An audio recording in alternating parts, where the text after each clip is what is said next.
Hello friends, how are you? I'm Mari Theriger and today I'm going to talk about Ishtar and help you to understand that she is not Eostre or Ishtar. But, well, let's start with the pronunciation first, precisely, so you can better understand of whom I am speaking of throughout this entire video. Because, well, it can get a little bit confusing.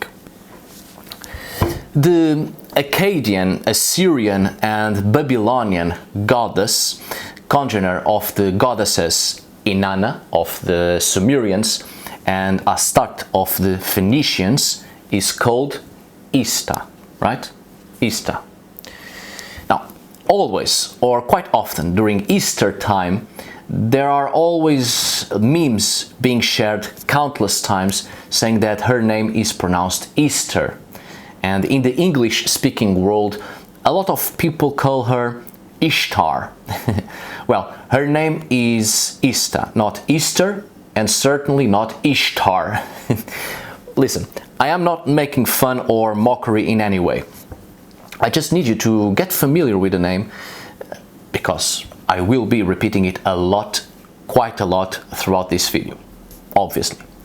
Now, concerning the Germanic/Anglo-Saxon goddess often pronounced Eostre, well, she is pronounced, at least in Anglo-Saxon, either Eostre or Ishtar. The latter is quite similar to the Akkadian, Syrian, Babylonian goddess Ishtar. Anglo-Saxon Eostre or Ishtar and Akkadian Ishtar. So, as said before, during Easter time, there is a bountiful amount of memes being spread in social media about Ishtar, often relating her with the season of Easter, and with bunnies, rabbits, and eggs, and Jesus, and well as equating her with the Anglo-Saxon goddess Eostre. Misinformation being spread and people relying on memes instead of actually reading a book. I have already made a video about the Anglo-Saxon/Germanic goddess Eostre or Ishtar, and her origins are somewhat dubious.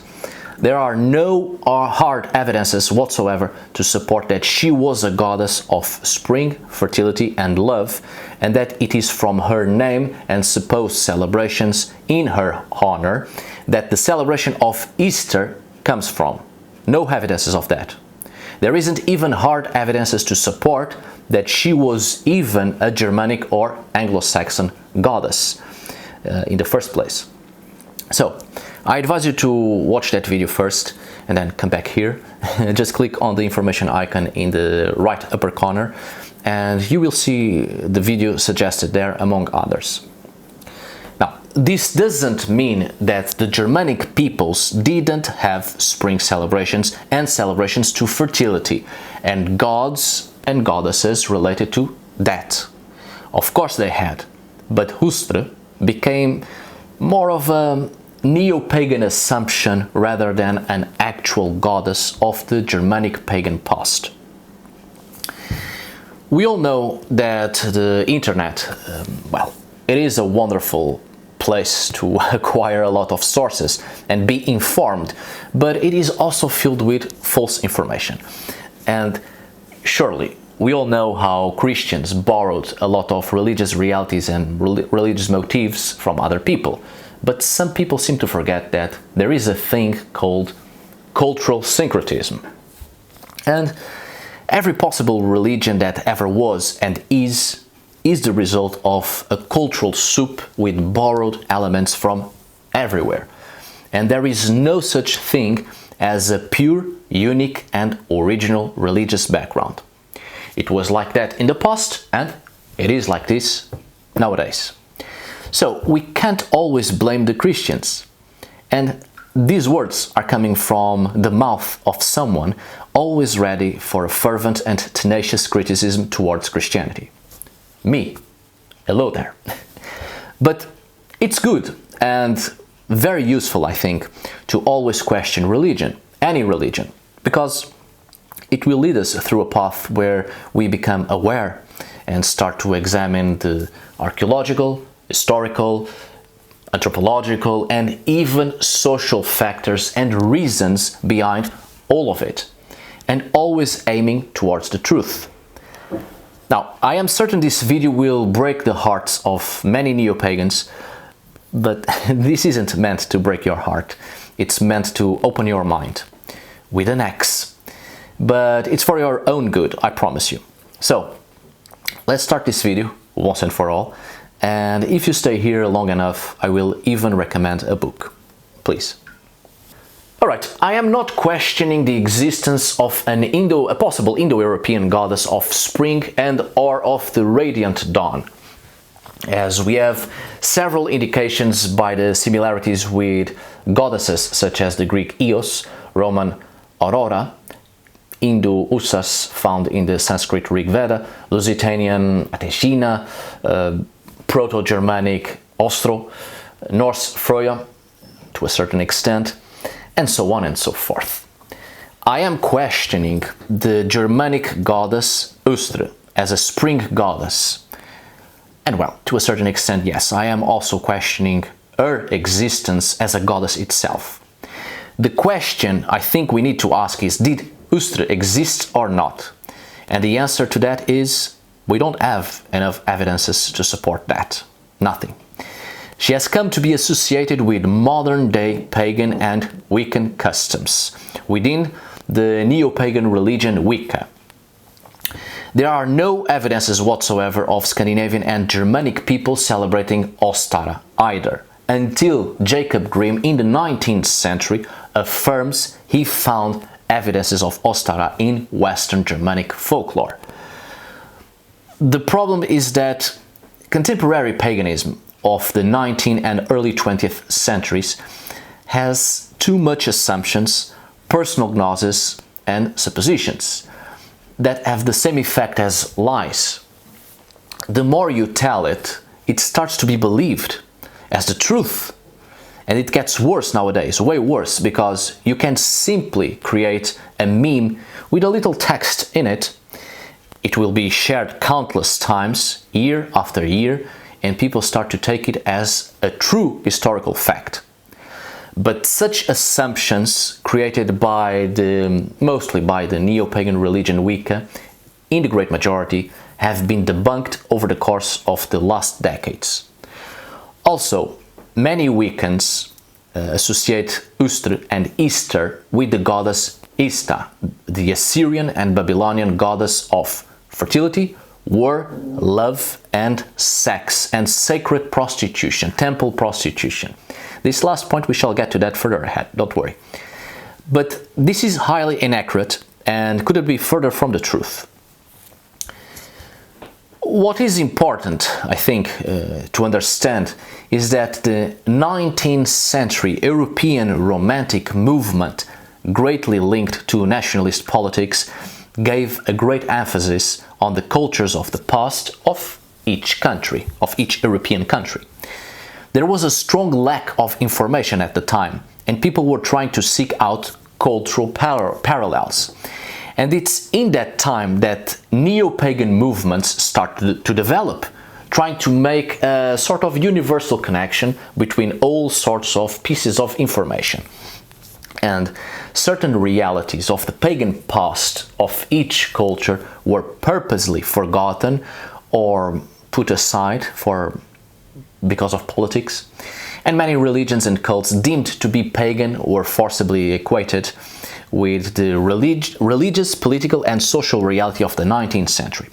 Basically, paganism was interpreted not with a pagan mentality, but with a 19th century religious, political and social mentality. When neo-paganisms start to develop, we reach a certain point when we have the creation of Wicca, let's say the oldest neo-pagan religious construction, which began as a great mixture of ideas, often not at all coherent.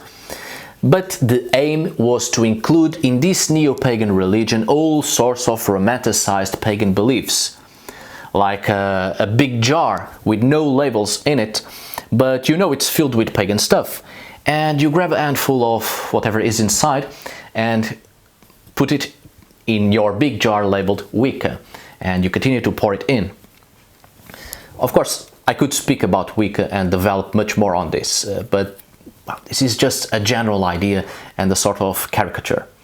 The point here is that when neo-pagan branches based on Germanic pagan beliefs started to develop as well, things didn't get better.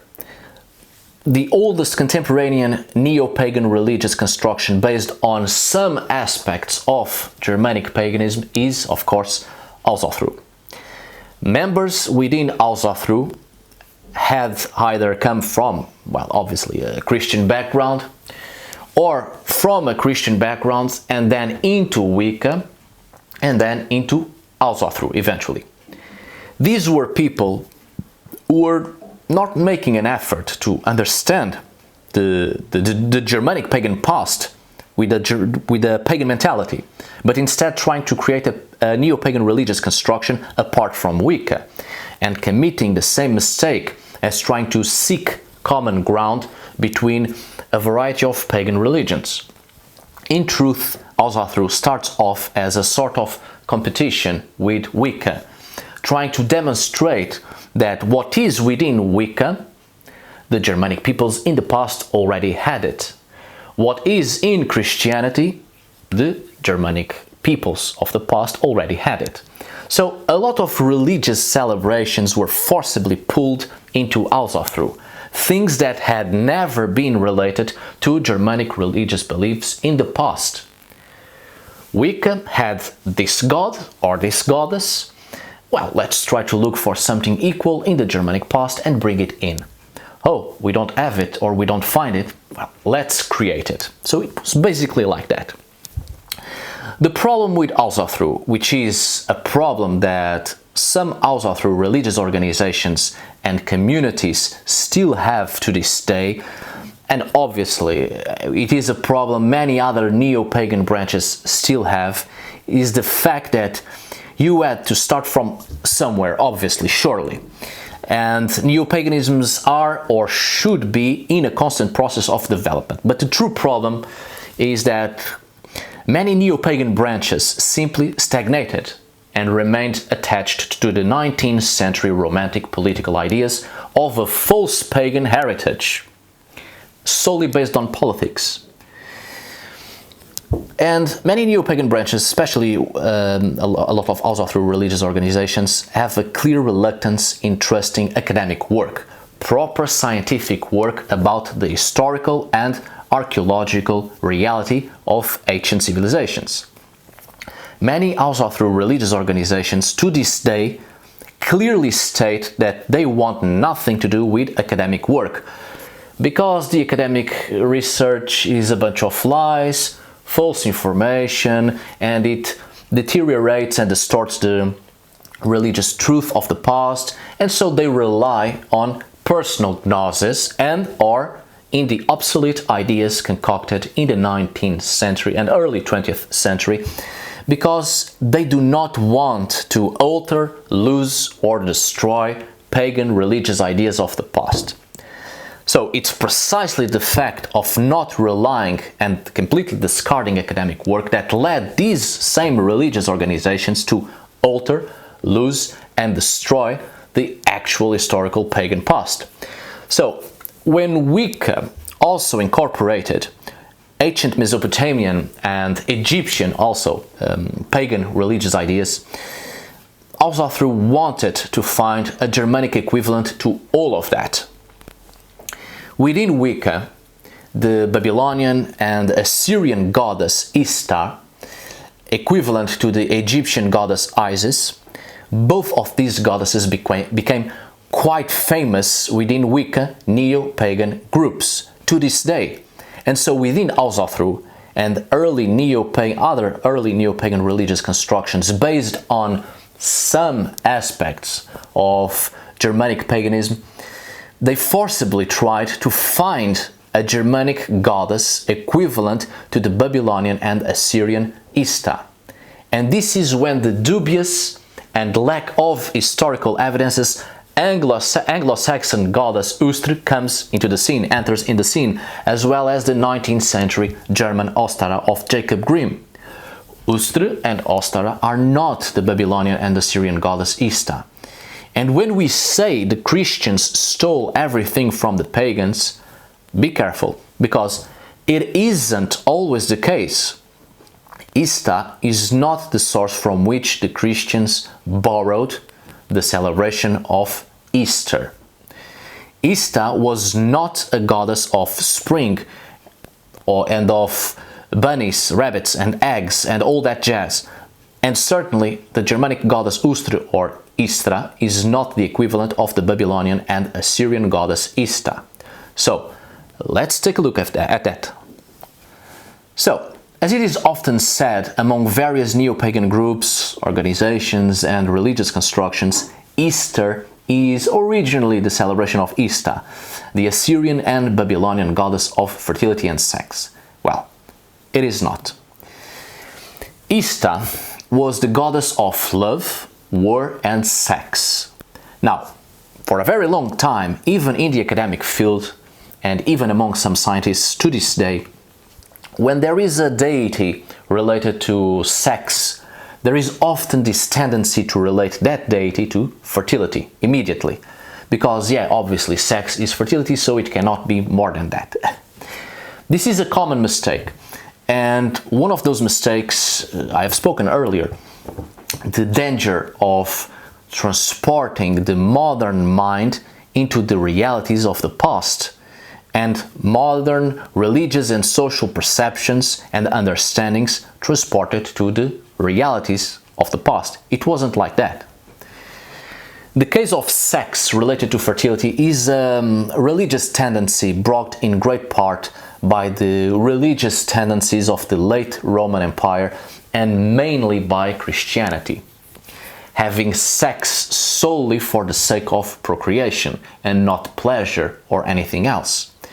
This idea was greatly developed during the European medieval period, having sex solely for the continuation of the species. So this idea is still quite present in the collective consciousness of the Western civilizations. Just because a goddess or a god were related to sex doesn't have to mean that it's strictly related to fertility. And that's where our first problem begins, equating Ishtar with celebrations of spring and fertility, and the multiplication of the being through sexual intercourse, hence the link to rabbits. Secondly, Ishtar related to sacred prostitution, or as it is often said, temple prostitution, which presumably was a thing in the religions of the ancient Near East, related to every woman having to go at some point in their lives into the temple of Ishtar and have sex with the first stranger who offers money, basically prostitution, or also related to the high priestess of the temple of Ishtar having ceremonial sex with the king or ruler of the city in which the temple of Ishtar is located. This last point is more likely to have been so. But temple prostitution, not so much. The likely scenario was probably the high priestess representing the goddess herself, and the rightful ruler has sexual intercourse with the deity through the high priestess body and consummates the divine right to rule, a marriage between the military and the religious power. Now, concerning temple prostitution and women forced to have sex with a stranger, well, the only problem in this is that we have only one source, a single source about it, from Herodotus, the Greek historian of the 5th century BCE. So, Herodotus is the only actual historical evidence that we have of sacred prostitution, temple prostitution, and it should be taken into consideration. This might not be accurate at all.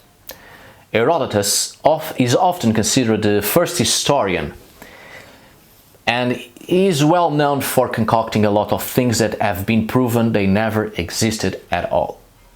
Not to mention that most Greek accounts about various cultures outside the Hellenic cultural world were actually made up ideas, either to make a critique to the Hellenic culture itself or to the cultures they were speaking of, or simply to pass on a distorted, twisted and barbaric image of the peoples they did not like.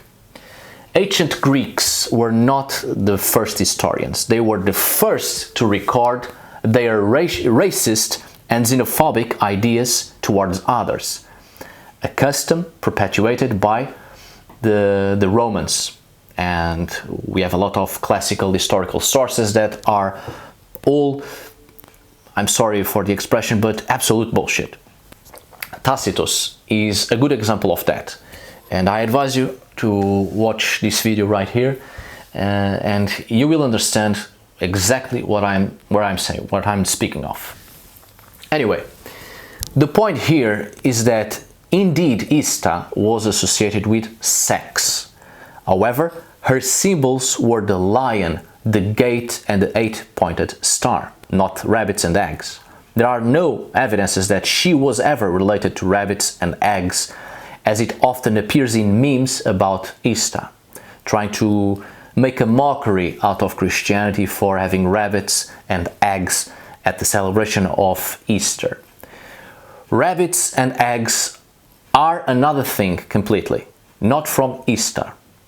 The celebration of Easter has nothing to do with Ishtar, this Babylonian and Assyrian goddess of love, sex and war. It has been believed for some time that Easter gets its name from Eostre or Ostara, supposedly a Germanic / Anglo-Saxon pagan goddess. But as said before on the other video I have done, the first and only historical evidence about her comes from Bede in the 7th century of the Common Era, where he explains in a short passage that April was often referred to as Ustramonath, a name which is now translated to Paschal month, and which was once called after a goddess supposedly of the Anglo-Saxons named Eostre or Ishtar, in whose honor feasts were celebrated in that month. But I must remind you that Bede wasn't speaking out of actual knowledge in the subject, and because he witnessed anything of the sort, but purely supposition. And then several centuries later we have Jacob Grimm, who said that he found further evidence of Eostre based on Bede's records, and he found her associations with Easter and eggs and rabbits, although he was unable to discover any written records about her whatsoever, and no archaeological evidences to this day, not even in the study of local folklore. This is precisely why religious organizations and some religious communities, pagan or non-pagan, don't want to rely on academic work, because it obviously breaks the fantasy. Now, English and German are two of the very few languages that use some variation of the word Easter as a name for this holiday. Almost every other European languages use one form or another of the Latin name for Easter, Pascha, which is derived from the Hebrew Pesach, meaning Passover. This doesn't mean that there aren't pagan motifs incorporated into the celebration of Easter. Of course there are, but it's not something fully pagan. Christianity has loads of pagan celebrations and motifs in it. It is, after all, a Roman political invention, not only with its basis on former pagan religions within the Roman Empire, but also with Jewish celebrations. Take note of that. Christianity comes from Judaism, but created by Romans to control the province of Judea. And here's something you need to understand. Easter is still celebrated the week after the Jewish Passover, which is why it's a different day each year, because the Jewish calendar is lunar rather than solar. Give me a moment. Many ancient pagan societies, including European ones, surely conducted their lives based on lunar calendars, the moon. But in great part this was until the late Mesolithic, and most civilizations stopped using lunar calendars quite soon, which were in fact the oldest calendars. Only some cultural pockets retained the habit of governing their lives through the phases of the moon. And until quite late, we have the case of Scandinavians, for instance, still during the early Middle Ages, early Viking period, conducted their lives through the phases of the moon. And the counting of the seasons and the months and also celebrations through the phases of the moon. But in general, solar calendars were adopted quite early, in the Neolithic onwards, and this was greatly augmented a lot of centuries after, precisely with the Roman Empire. The fact that Easter is a different day each year, indeed, it's due to its roots based on a lunar calendar, but not pagan, but Jewish. As I said before, when neo-paganisms were starting to take form, they were trying to forcibly make connections between the religious realities of their own time, which was Christianity, with the pagan religious ideas they were coming up with. Not everything within Christianity is pagan, and not everything in neo-paganism is pagan either. So forcibly trying to link a Germanic pagan goddess to Easter was in fact a mistake, trying to show that Germanic pagans already celebrated Easter before Christians when they never celebrated Easter. Many ancient pagan peoples were celebrating all sorts of fertility aspects of life and celebrating spring, but they were not celebrating Easter specifically. In this way, Easter is Christian with Jewish, very much Jewish influence, and not pagan. Again, I repeat, in the pagan past, all sorts of cultures and civilizations were celebrating spring and fertility aspects of the natural world. Most noticeable during this season precisely, and the idea of rebirth as well as resurrection. But the celebration of Easter specifically is not pagan after all.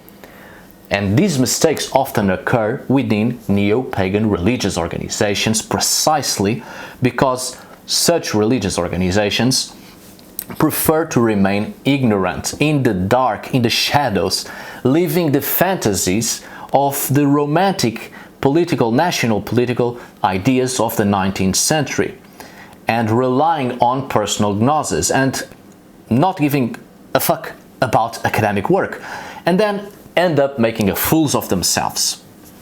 And listen, I am by all accounts a pagan, but I just don't want to live within a lie. I want to research as much as possible until I reach the actual truth of the pagan past, to conduct things properly, not continuing to be linked to new religious ideas concocted out of ignorance. Ignorance is the bane of all societies. Ignorance leads us all into forgetfulness, and we cease to remember who we were and who we are. You want to understand paganism? Then study every religion as much as possible, both pagan and non-pagan. And while we are at it, I take the opportunity to say, just for a few people to understand this once and for all, comparative mythologies is a study in the academic field, which is not the same thing as universalism, which is a philosophical and theological concept. Please know the difference. In terms of pagan celebrations of spring, well, we all know that indeed such celebrations are linked to not only an idea of resurrection but also rebirth. I think it's obvious, right? After the winter season and the melting of the ice, the days grow longer, brighter, and nature starts to flourish. The land coming back to life after being dead, so to speak, during the winter months. Ancient civilizations believed in this, especially those whose lives relied very much on agrarian cults and the changing of the seasons. So, obviously, many pagan celebrations did indeed focus on the return of the sun, return of light, and the rebirth of nature, the rebirth of the soils ready to be cultivated again. These ideas are not new subjects, and indeed rabbits and eggs are fertility symbols. The egg, in fact, is a very ancient religious symbol related to fertility and rebirth and life, and we find evidences of it in Europe, at least as far as back as 8,000 years ago, during the Western Neolithic, and it's probably older than that. Now, our Western Easter traditions incorporate a lot of elements from loads of different religious backgrounds. It's not something you can say it was originally from one specific culture or unique to some civilization. The Easter celebration isn't just specifically about resurrection, or specifically just about spring, or just about fertility, or in general just about sex. Spring celebrations, with thousands of years old, that have suffered a lot of alterations through time and within various and different religious cultures, can't be understood as celebrations about one single thing specifically, or placed under the usual category of spring, fertility and sex. As said before, the Christianity comes from Rome, with obviously Jewish religious ideas and celebrations. Christianity greatly developed within the Roman Empire. When the Roman Empire recognized Christianity as the official religion and therefore became, well, Christian, the Roman Catholic Church continued to spread the same religious ideas. But the thing is, while Rome was still pagan and conquering the ancient world, every religion, every cult, every god and goddess they came in contact with from other civilizations, they incorporated such religious cults and motifs into their own, as a way to better incorporate their own religious and philosophical ideas into the religions of others. Romans were the best at the game of cultural syncretism. The Roman Catholic Church continued to follow the same pattern and incorporate into their religious reality the religious reality of others, carefully picking up several celebrations and religious motifs. This is called adaptability in order to survive. And if the Roman Catholic Church wanted Christianity to survive, they had to adapt to the religious reality of others and work in order to make others adapting to the new religious reality. So, any Christian holiday has pagan elements in it, and some are just downright pagan, but not Easter. Religions evolve, change, become better, and that's the way it should be, and not being stagnated, clinging on to things that no longer make sense, because whether you like it or not, we are always in a constant process of evolution. Our societies evolve, even the natural world itself evolves. The capacity to evolve is what makes everything adapt and survive. If you remain stagnated, holding on to obsolete ideas, the religions you profess to love will disappear. When certain neo-pagan and even non-pagan religions refuse to adapt and evolve because they are afraid to lose their religion, well, that's exactly how you lose it. If a religion is not able to evolve and give answers to the new questions asked, people will soon forget about it. Maintain yourself updated, always. Evolution, change, adaptation, survival is a good thing, a wonderful thing. The more we know, the more we want to know, and well, we become knowledgeable, wiser every day. Each day we are a better version than our past selves. Obviously, if we continue the process of evolution, if we continue to seek knowledge. Education is a never-ending process, and that is truly magical. So, the most healthy thing you can do concerning religion is to actually doubt things in it, question things, seek the answers to every doubt you have, discuss things, compare information, share information. In the future, you will even realize that you will end up contradicting yourself and your past ideas, because it's natural to evolve and learn new things. And listen, don't blame me or anyone else for trying to seek the truth and giving you information. If you want to blame someone, blame those religious organizations who want to keep you in the dark. Because for religious organizations, ignorance is very profitable. Ignorance is a disease turned against people, and they cease to have control over themselves and over their own minds. If you are a pagan or want to be a pagan, you can't just focus on what is paganism or what is deemed to be pagan because someone said so. I strongly advise you to make the comparative study of religions and mythologies. Yes, you are about to hear this from a pagan. I advise you to read the Bible as well, the Quran, the Torah, the Hebrew scriptures. Read about academic works. Be attentive to the latest updated subjects concerning archaeology, history, anthropology. Dig deep into various pagan religious realities. Study animism, shamanism, fetishism. Study the occult, magic, whatever. No one is forcing you to stick with one single source. Study everything you can and become knowledgeable. And be rational and be polite, respectful and humble. Know that today you know less than you will know tomorrow, but so much more than you knew yesterday. Now, don't be afraid of knowledge. It won't make your religion better or worse. It will make you a better human being, surely. Now, as for the book, I forgot to bring the book. Give me a second.